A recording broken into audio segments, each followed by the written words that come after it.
سلام. در روزهای باقی مانده به ضرب الاجل برای توافق هسته‌ای، رقابت برای رانندگی ماشین نظام از همیشه شدیدتر شده.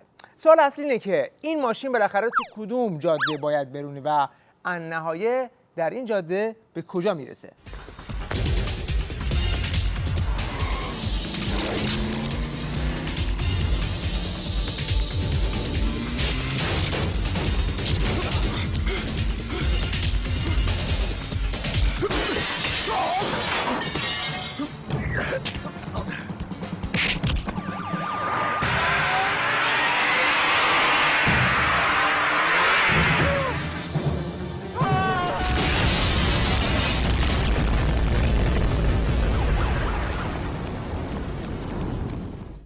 تو دقایق پایانی این دور از بازی مذاکرات، شیخ بری تقریبا هر روز پشت یک تریبون میره تا به حریف ثابت کنه که خط همینه و تا امروز، نه فرداها، تا همین امروز خیلی هم خوب پیش رفته.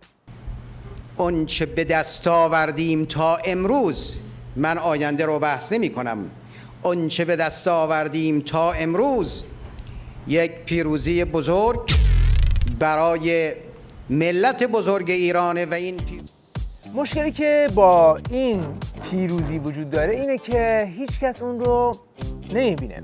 به همه تو نظام ابهام دارن که بالاخره دستاورد نظام تا الان چی بوده که بشه اسم پیروزی رو روش گذاشت.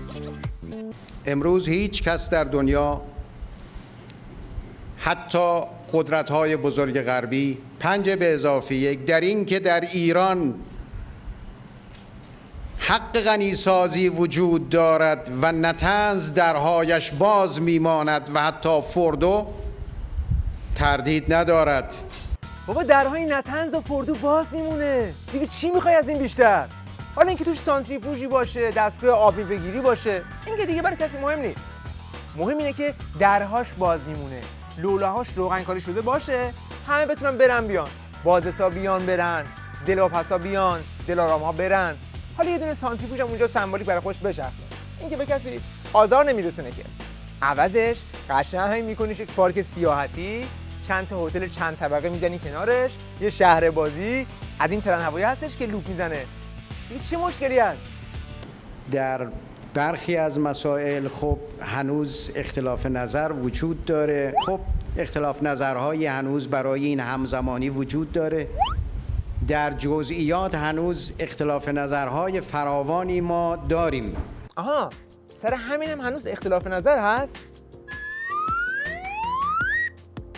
اوکی، پس بالاخره قفل این ماجرا از کجا باز میشه؟ این که ما میگیم تحریم ظالمانه از بین بره، بعضیا چشماشون زیاد نچرخه وقتی این حرفا رو میشنون.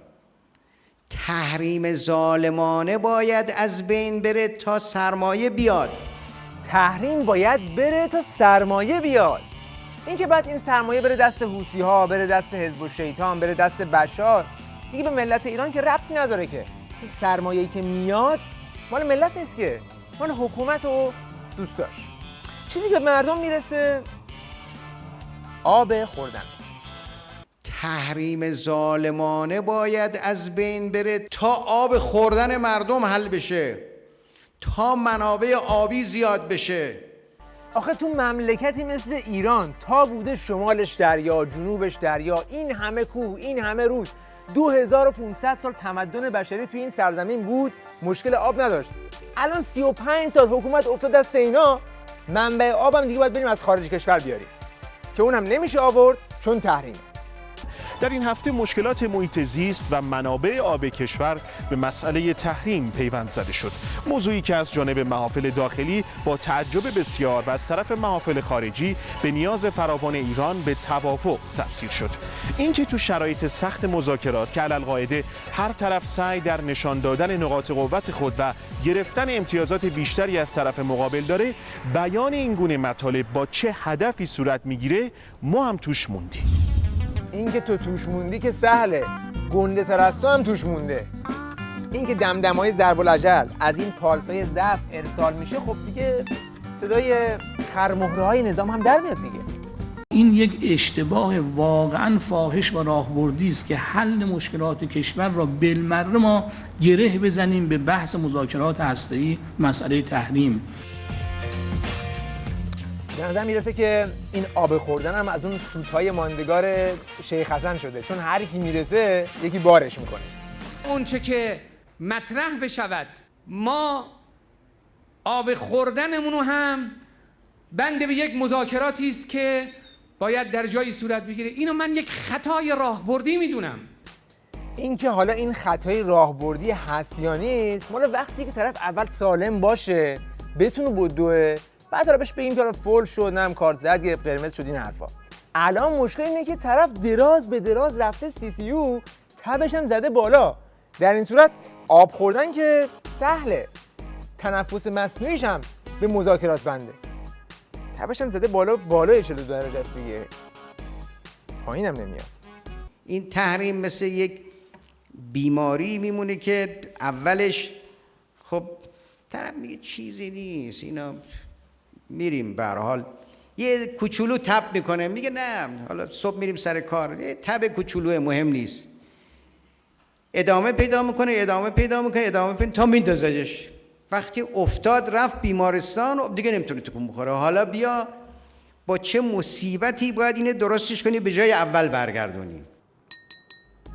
حالا تو این وضعیت که مقام عظما دراز به دراز افتاده، بالاخره یکی بگه که این چیکار میکنه؟ آب خوردن میخوره، اکسپکترانت میخوره، یا اصلا نه یه باره زهر رو میخوره و کارو تمام میکنه. در یه فضایی که رهبری کشور، نظام اسلامی داره سبک سنگین میکنه، خواسته های بیگانگان را با آنچه که ما باید بدیم و آنچه که از دست میدیم، این مسئله وزن کردن ها خیلی مهمه. چه مقدار هزینه جایزه برای رفع تحریم؟ ما تحریم رو به چه قیمتی حاضریم برداریم؟ بله، پس شرایط الان اینطوریه که سیدعلی مردنی داره سبک سنگین میکنه که بالاخره بره تو راه جام زهر یا که نره. یعنی با خودش میگه که برم یا که نرم، گفتم برم یا که نرم، گفتم برو بیارزه اگر نه کلا رفته سرم. برو بابا برو بابا برو برم، برو بابا برو بابا برو میرسم، برو بابا برو بابا برو برم، برو بابا برو بابا برو برو بابا برو بابا برو نرم، برو بابا برو بابا برو.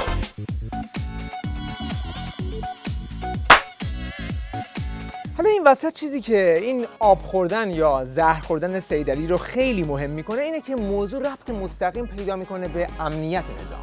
امنیت هم کالاییه که دیگه تو نظام خیلی کمیاب شده با توجه به شرایط منطقه و این حرفا. اما خب تلاش زیادی میکنن که با آگهی‌های تلویزیونی ثابت کنن که امنیت هنوز به راهه. یه نمونهش این آگهی خیلی تاثیرگذار و باورپذیره که اولش نشون میده که همه دانشمندای هسته‌ای و غیر هسته‌ای نظام دارن کار خودشون رو میکنن. بعد یک دفعه یک تروریست شرق و غرب که از طرف تمام ممالک دنیا پشتیبانی میشه، اهم از 5 به علاوه 1 و 5 منهای 2، حتی خود سازمان ملل. بله، یک تروریست پیداش میشه که میخواد با یک شلیک امنیت نظام رو به هم بزنه. هیجان اوج میگیره، همه نفسات توی سینه و به گلوله خیره شدند، ولی بعد بله، دیوار نامرئی امنیت توطئه دشمن رو ناکام میزنه. اما مشکلی که با این کلیپ ها وجود داره اینه که تو دنیای واقعی دردی از عظما دوا نمیکنه. همین حالا هم با هر صدای تقی که میاد سنگکوب میکنه. خدا نگهدار.